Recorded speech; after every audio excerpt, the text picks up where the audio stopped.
오늘 말씀의 제목은 핍박을 오히려 순풍으로 바꾸심, 핍박을 오히려 순풍으로 바꾸심이라고 정했습니다.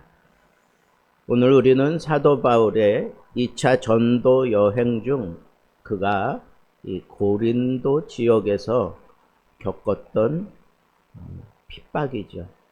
그런데 그 사건이 그냥 볼 때에는 그냥 또 핍박을 당했구나. 그런데 요행이 그렇게 지나가는구나. 뭐 이렇게 생각할 수도 있겠지만 사실은 오늘 이 말씀은 우리 기독교인들에게 아주 중요한 그런 터닝 포인트가 되는 그런 사건입니다.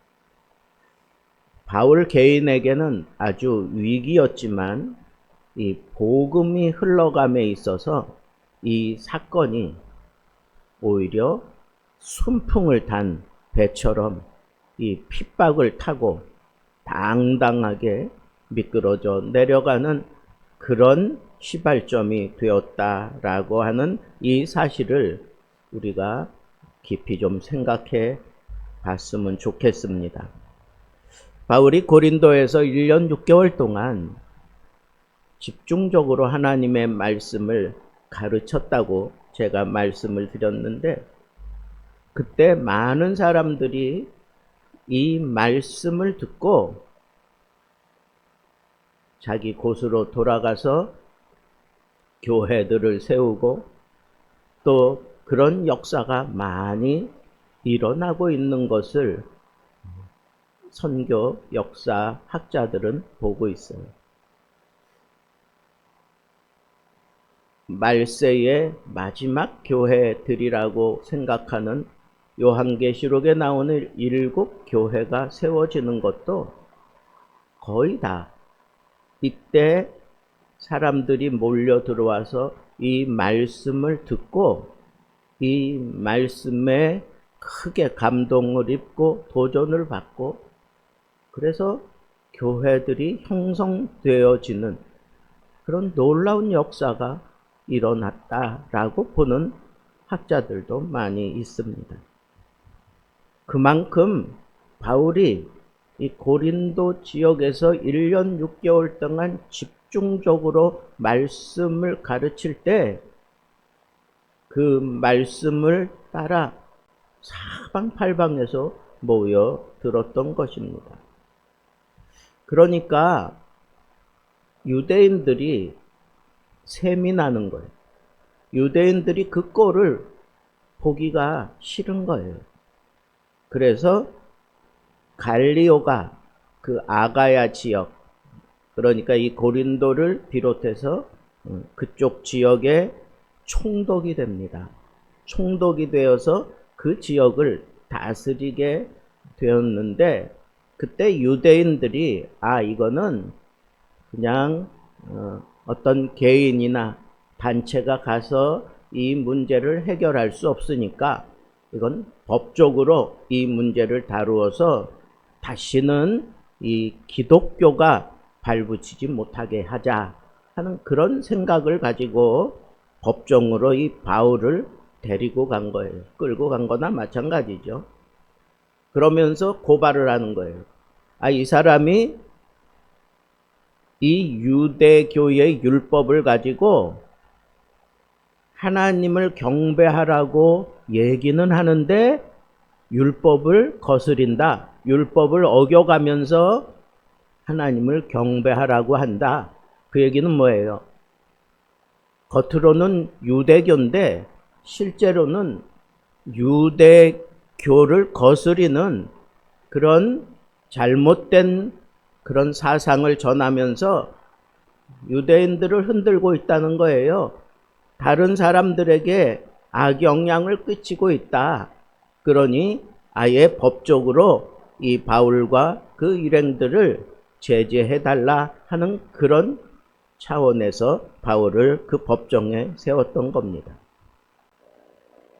단순히 종교적인 논쟁을 넘어선 문제를 지금 이 유대인들이 그 법정에 제시를 한 겁니다.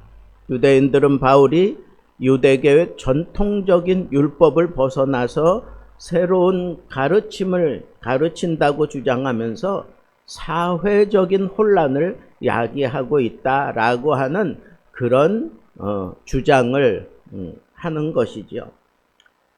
그런데 그 당시 로마는 유대교를 합법적인 종교로 인정하고 있었습니다. 그런데 기독교는 아직 그렇게 인정받은 상태는 아니었기 때문에 유대인들의 고소는 어쩌면 바울에게 큰 위기일 수도 있습니다. 그게 바울 혼자만의 문제가 아니라 앞으로 기독교가 복음을 전하는 데 있어서 아주 걸림돌이 될 수 있는 그런 판결이 내려질 수도 있었습니다. 만약 로마 당국이 기독교를 불법적인 단체로 이 사건을 통해서 규정해 버렸으면 바울은 물론 초기 기독교 공동체 전체가 큰 박해에 직면할 수도 있었던 문제라는 겁니다. 그런데 우리가 선한 일을 하고자 할 때 때로는 뜻밖의 비난이나 오해를 받을 수도 있습니다. 여러분, 가끔 이 사회에서도 이런 문제들이 일어나는 것을 보게 되는데, 혁신적인 기술을 가진 조그마한 그 중소기업, 정말 간당간당 지켜가는 그런 기업에서 정말 좋은 그런 기술을 확보하고 그 기업을 통해서 자기 그 사업을 확장시켜가며 이제 기업으로 향하는 그런 아주 꿈을 가지고 막 열심을 내고 있을 때 대기업에서 가만 보니까 저게 활성화되고 저게 막 번져나가면 자기들의 사업에 큰 타격을 줄 것 같으니까 이 조그만 중소기업을 그냥 짓누르고 안 좋은 소문을 퍼뜨리고 심지어는 법적인 압력을 가하면서 그 중소기업을 파멸시키려고 하는 그런 일들을 예전에는 우리 많이 이게 드라마상의 주제가 되기도 하고 실제로 그런 일들이 많이 있었습니다. 그때 그 스타트업 대표는 이런 일들을 당하면 큰 혼란과 절망감 속에서 자신이 개발해낸 이 좋은 것이 오히려 자기를 망하게 한다라고 생각하면서 아주 큰 낭패를 당할 수도 있다는 그런 생각으로 막 혼란해하는 그런 모습을 세상에 막 어필하고 그럴 수도 있습니다. 여러분, 세상은 철저하게 이권에 의해서 집산, 이산하는 것 같아요. 철저하게 이권에 의해서 이렇게 뭉쳤다가 저쪽으로 갔다가 그 세상의 그 가치관과 기업이 그 삶의 태도가 그 속에 그냥 자연스럽게 파고들어서 익숙해지면 교회 다니는 사람들도 그 생각에 그 카테고리에 꽉 묶여서 그런 일들을 서슴지 않고 자행하게 될 수밖에 없는 것을 우리는 잘 알고 있습니다. 세상의 시선과 종교적 기득권 세력은 오히려 진실한 믿음을 가지고 오히려 사회에 좋은 영향력을 끼치려고 하는 사람들을 사회에 혼란시키는 사람이라고 막 그렇게 몰고 가는 겁니다. 그런데 바로 그때 예상치 못한 상황이 벌어집니다. 14절 말씀을 보세요. 바울이 입을 열고자 할 때에 갈리오가 유대인들에게 이르되, 자, 갈리오는 이제 막 총독으로 들어와서 무엇보다도 자기가 다스리는 지역에 안정함, 그리고 뭔가 선한 일들이 많이 일어나는 것을 로마에 보여줘야 되잖아요. 그런데 이 문제를 다룸에 있어서 자기가 칼자루를 쥐고 있으니까 막 권력으로 윽박지르면서 그렇다고 네가 그렇게 선동을 하며 안 좋은 악습을 이 땅에 펼치려고 하는 거냐? 내 통치 밑에서는 절대로 그런 일들이 일어나면 안 돼. 그러면서 그냥 무력으로, 권력으로 막 찍어 누를 수밖에 없는 그런 상황인데, 이 갈리오는 조금 달랐어요. 바울이 입을 열고자 할 때 이제 변명하려고 하는 거죠. 그때 이 갈리오 총독이 갑자기 막습니다. 그리고 이렇게 얘기해요. 너희 유대인들아, 만일 무슨 부정한 일이나 흉악한 죄였으면 내가 너희 말을 들어주는 것이 마땅하거니와, 만일 문제가 언어나 명칭이나 너희 율법에 관한 것이면 너희가 스스로 처리하라. 나는 이러한 일에 재판장이 되지 않겠노라. 라고 그렇게 얘기했어요. 다수가 이 폭동을 일으키는 유대인들인데, 바울은 그냥 홀로 조그만 소수를 이끌고 있는 사람인데, 이 다수가 막 이 문제를 일으켜서 끌고 왔을 때 권력에 충실한 사람은 그 다수의 편을 들어서 얘기하는 게 그게 보통 상식적인 일이에요. 그 당시에는. 그런데 이 갈리오는 정말 특별한 사람이에요. 매우 현명한 사람이에요. 그리고 아주 실용적인 사람이었습니다. 그래서 무슨 형사상에 어떤 범죄가 일어났거나 그러면 내가 너희들의 재판장이 되는 것이 마땅하지만, 너희 종교적인 문제로 인해서, 그와 같은 일들로 인해서 이 사회 법정으로 이런 것을 가져올 때에는 나는 너희들을 재판하지 않겠다라고 그렇게 분명하게 얘기하고 그 사람들을 아예 쫓아냈다 그랬어요. 법정에서 다 쫓아냈다. 여러분, 이게 얼마나 놀라운 사건인지 아세요? 바울에게는 구원이자 초기 기독교 역사에는 아주 매우 중요한 법적인 판정이 된 것입니다.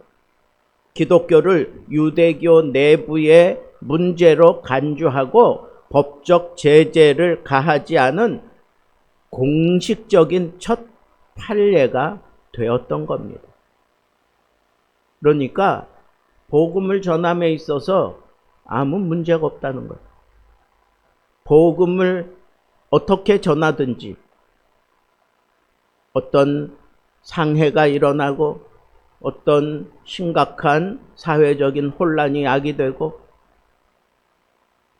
어떤 사기가 거기서 일어나서 사람들을 피해 입히거나 막 이런 문제가 일어났을 때는 사회적인 법정에서 그거 다루겠지만, 종교적인 갈등으로 인해서 이런 문제가 계속해서 법정에 올라온다면 판례가 그러니까 그건 너희들끼리 알아서 해라.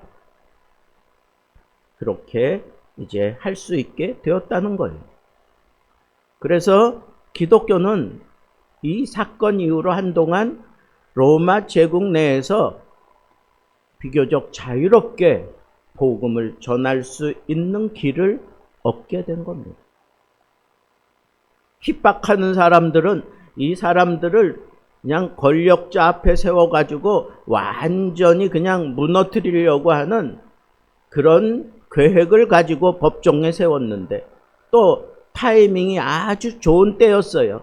갈리오가 그쪽 지역에 총독으로 왔기 때문에 뭔가 모든 문제들을 안정되게 만들어야 되는 시점이었기 때문에 시끄러운 문제가 일어나는 것 그 자체를 싫어해서 그냥 무력으로 확 짓밟아 놓는 것이, 그것이 세상의 이치였는데, 웬일인지 이때는 이 갈리오가 총독으로서 너희 문제는 너희끼리 해결하라고 그렇게 판결을 내린 겁니다.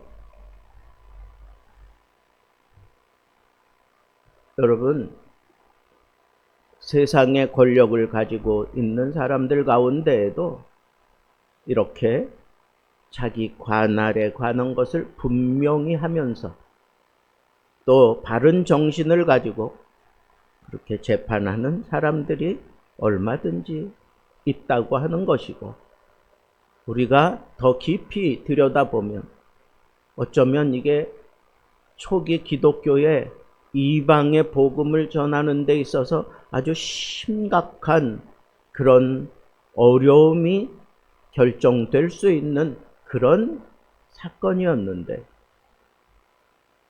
하나님께서 이 복음을 보호하셨구나. 하나님께서 바울을 보호하셨구나. 하나님께서 그 초기 공동체의 기독교 믿고 따르는 사람들에게 오히려 핍박을 받는 가운데에서도 힘이 되는 그런 결정을 내리게 하셨구나. 저는 내면적으로 그 하나님의 보호하심을 볼 수밖에 없어요. 이건 그냥 세상적인 이치로 볼 때 유대인들이 고소한 대로 그렇게 흘러가는 것이 자연스러운 건데, 그 자연스러움을 바꿔서 오히려 고소당한 자가 오히려 당당하게 나가서 복음을 전할 수 있는 그런 판결을 내리게 했다고 하는 이 사실이 하나님의 개입하심이 아닐까, 저는 분명하게 그렇게 믿어 의심치 않습니다. 여러분, 우리는 살아가면서 이렇게 심각한 문제에 부딪힐 때도 있고, 그리고 심각한 어려움 상황으로 나를 막 몰고 가는 핍박을 당할 때도 있습니다. 꼼짝없이 재판관의 판결을 기다려야 되는 그러한 때도 있습니다. 그때 우리가 붙들어야 되는 것은 바로 이거예요. 하나님이 보호하신다. 하나님이 붙들어 주신다. 하나님이 책임져 주신다. 누구를? 복음을 붙들고 가는 자에게. 복음에 온 인생을 건 자에게. 복음과 함께 기꺼이 핍박당하는 자에게 하나님께서 철저하게 보호해 주신다. 어떻게? 풍랑이 일어나면 오히려 그 풍랑을 타고 더 빨리 갈 수 있도록 하나님께서 역사하신다. 하나님이 그렇게 보호해 주신다. 하나님이 나를 철저하게 보호해 주신다. 어떤 상황 속에서 어떤 난관을 만나더라도, 어떤 부족함을 느꼈을 때, 이건 내 힘으로 안 되는 문제인가 보다 라고 생각하고 포기하고 싶을 정도로 많은 사람들이 나에게 막 숨통을 조여오는 것 같은 그런 힘을 가할 때 이 말씀을 붙들고, 하나님 나를 보호해 주옵소서. 나는 복음을 위하여 하나님 앞에 이 사역을 감당해 가는 사람이오니 하나님 나를 보호해 주옵소서. 하나님의 능한 손으로 나를 보호하셔서 나를 넘어뜨리려고 하는 사람들이 오히려 내팽겨쳐지게 하시고 그들이 일으킨 이 풍랑이 인연하여서 나는 더 빨리 가는 그런 하나님의 놀라운 은혜를 경험하게 하옵소서. 이렇게 멋지게 기도하는 사람은 복음과 함께 고난을 받는 사람이에요. 복음으로 말미암아 살아가는 사람에게는 이런 특권이 있어요. 하나님의 보호하심을 힘입고 우리는 당당하게 이 복음을 증거할 수 있다 하는 이 사실을 여러분 마음속에 꼭 명심하시고, 바울이 참 낭망한 채로 법정에 설 수 있었지만 오히려 거기서 아주 탄탄한 대로를 깔아주시며 두려워하지 말고 말하라, 그렇게 분명하게 하나님이 힘을 주시고 그렇게 격려해 주신 그대로 하나님께서 이 심각한 문제도 하나님의 방법으로 멋지게 풀어 주신 것을 우리가 생각하면서, 아, 하나님은 내 편이야. 내가 복음을 붙잡고 있는 한 하나님은 항상 내 편이야. 세상은 나를 무너뜨리려고 큰 바람을 일으키며 덮쳐오지만 오히려 나는 그 바람을 타고 더 빨리 가는 그런 놀라운 하나님의 은혜를 경험하게 될 거야 하는 이런 믿음을 가지고 어떤 상황에서도 우리 낭망하지 맙시다. 어떤 상황에서도 우리 쭈그러들지 맙시다. 하나님이 내 편인데, 하나님이 나와 함께 하시는데 더 당당하게 말하라, 그렇게 격려하신 하나님의 말씀에 순종하며 끝까지 복음을 말하며 살아가는 진정한 복음꾼들이 되기를 우리 주님의 이름으로 축복합니다.